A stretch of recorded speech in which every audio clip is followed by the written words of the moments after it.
আওয়ামী লীগ ছাত্রলীগের ভিতরে ঢুকে তাদেরকে ধ্বংস করেছে। আমার ধারণা জামাতের অনেক মুনাফেক কর্মী এখনো বিএনপির ভিতরে আছে। আমি শেখ হাসিনার সরকারের পতনের জন্য ব্যক্তিগতভাবে যা করেছি, আমি চ্যালেঞ্জ করলাম বাংলাদেশে তা কেউ করে নাই। কোনো রাজনৈতিক নেতা, আমার বয়সের কোনো রাজনৈতিক নেতা তা করে নাই। এটা আমি চ্যালেঞ্জ করলাম। আর আমার মনে হয় না এই দেশের সভ্যতা, সংস্কৃতি, ভদ্রতা বলে কিছু আছে।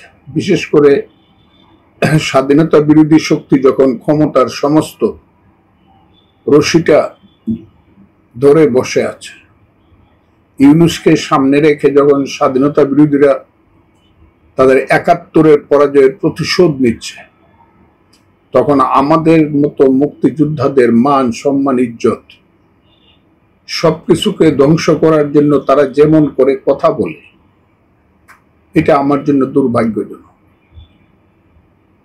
কেউ যখন কথা বলে না, শুধু আমার মতো একজন হতভাগা কথা বলি, তখন ওরা মনে করছে, স্বাধীনতা বিরোধীরা মনে করে যে এই মুখটা থামায় দিতে পারলে তাইলে তাদের জন্য সবচেয়ে বেশি জিনিসটা সহজ হয়ে যায়, যাতে ৭১-কে মানুষ ভুলিয়ে দিতে পারে। এবং এই কথাটি এমন একটা জায়গায় এসে পৌঁছেছে ৫ই আগস্টের পর থেকে। ৫ই আগস্টের আগে বাংলাদেশে আমি শেখ হাসিনার সরকারের পতনের জন্য ব্যক্তিগতভাবে যা করেছি, আমি চ্যালেঞ্জ করলাম বাংলাদেশে তা কেউ করে নাই। কোনো রাজনৈতিক নেতা, আমার বয়সের কোনো রাজনৈতিক নেতা তা করে নাই। এটা আমি চ্যালেঞ্জ করলাম। বক্তব্যে করে নাই, জেল জুলুম অত্যাচারের সামনে দাঁড়িয়ে করে নাই, মৃত্যুর সামনে দাঁড়িয়ে কেউ করে নাই। আমি হাসিনা সরকারের বিরুদ্ধে যা করেছি, যা হোক, এইগুলো এখন অতীত। এইগুলা যারা এখন যে স্বাধীনতা বিরোধী শক্তি, এইসব অসভ্য বর্বর মধ্যযুগীয় বর্বরেরা যারা ক্ষমতা দখল করে ফেলেছে, তাদের কাছে এইগুলা কোনো সম্মানের ব্যাপার নয়, এগুলা মূল্যায়নের ব্যাপারও নয়। কাজে আমি সাধারণত খুব কথা সবাই যারা আমার প্রিয় মানুষ, যারা আমার শুভাকাঙ্ক্ষী, তারা সবাই আমাকে বলে আপনি কোনো কথা বলেন না। আর আমি দেখছি, আমি যদি কোনো কথা না বলি, তাইলে বাংলাদেশের মুক্তিযুদ্ধটা ধ্বংসের একদম শেষ পর্যায়ে চলে যাবে।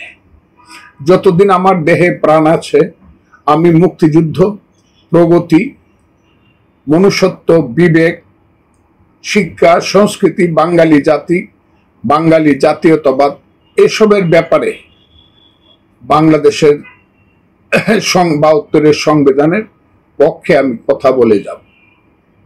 এই কথাটা আমি আমার দলকে বুঝাইতে ব্যর্থ হয়েছি।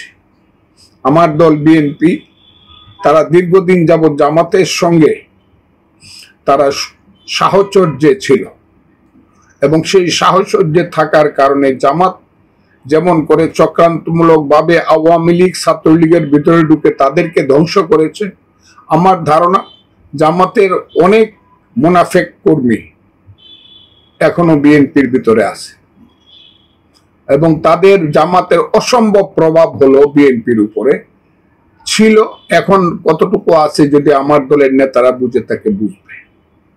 এবং তাদেরই চক্রান্তে, জামাতেরই চক্রান্তে আমার দল এক পর্যায়ে বিনা অপরাধে, বিনা কারণে আমাকে দল থেকে সাময়িকভাবে বহিষ্কার করেছে ৩ মাসের জন্য। ৩ মাসের মধ্যে আজকে ১ মাসের উপরে চলে গেছে। এই সময় আপনারা আমার কথা শুনতে এসেছে।